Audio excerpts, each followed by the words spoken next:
Ya, pemirsa kembali lagi di Sudut Pandang, masih membahas tentang PPKM tidak efektif, kita bisa apa? Nah, kita masih bersama dengan Pak Hermawan dan Pak Heri, kita sapa kembali. Bapak masih bersama kami, Pak?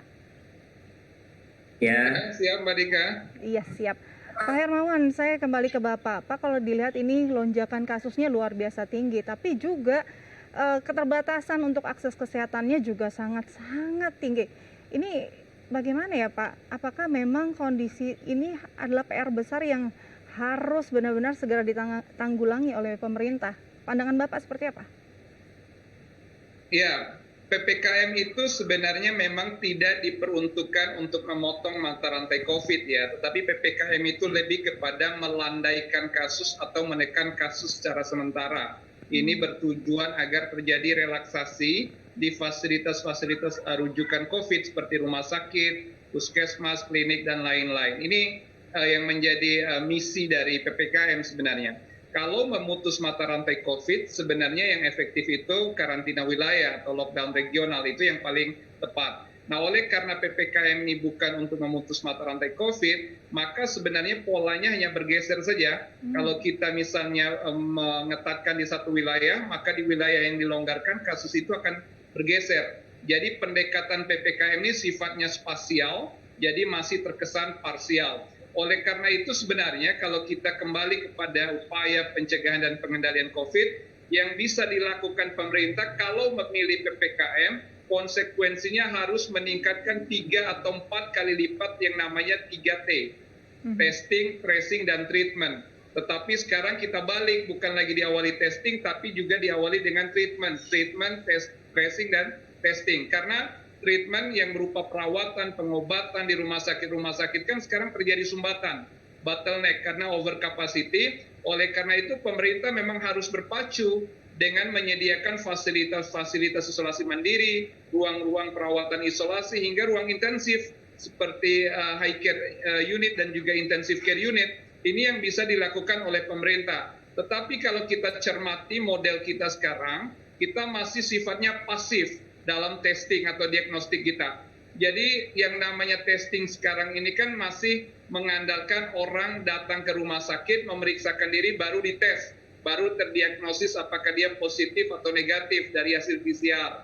Nah, seharusnya dalam penanganan wabah itu disebut active case finding, upaya menemukan kasus secara cepat, secara masif di sentra-sentra komunitas, di pemukiman, di population at risk-nya, atau di dalam populasi yang berisikonya. Nah, itu sebab seharusnya dengan kasus kita minimal sekarang ini akan ada di 550.000 lebih kasus aktif, kita seharusnya sudah melakukan pemeriksaan spesimen sekitar 1 juta spesimen per hari. Tetapi kan kenyataan kita masih sangat jauh, sehingga ketidakmampuan kita memenuhi testing dan tracing ini bisa juga menyebabkan PPKM menjadi tidak efektif. Kalau kita tadi melihat apa yang dijelaskan oleh Pak Hermawan sendiri, ini adalah melandaikan, bukan memutus mata rantai COVID. Nah, andai kata ini melandaikan, memang harus dilakukan secara berkala. Kalau kita lihat ini jeda waktu antara PPKM 1 dengan PPKM lain memang belum bisa dibaca gitu. Apakah sebenarnya perlu ada jeda waktu yang ideal untuk bisa melandaikan ini secara sistematis, Pak? Ya, kalau kita ingin memutus mata rantai COVID kan memang harus ada kebijakan yang radikal ya. Setting situasi kita saat ini beda dengan awal tahun yang lalu, beda dengan tahun lalu. Jadi kalau tahun lalu dan awal tahun seperti Januari 2021 kan terjadi bottleneck juga. Tetapi kasusnya sangat sama sekali berbeda. Sekarang kita berkali-kali lipat kenaikan kasus karena juga adanya varian Delta yang memang menjadikan virus ini cepat menular dan bereplikasi di dalam populasi. Oleh karena itu sebenarnya yang ingin kita sampaikan bahwa pemerintah menjadikan waktu ke depan ini hingga akhir Juli seharusnya menjadi waktu yang sangat krusial untuk mengevaluasi bagaimana dampak terhadap pembatasan ini dikaitkan dengan angka epidemiologi, tetapi juga dikaitkan dengan kerugian ekonomi. Nah, kita kan sebenarnya harus kita lihat yang kesehatan ini kan harus kita dahulukan sebenarnya.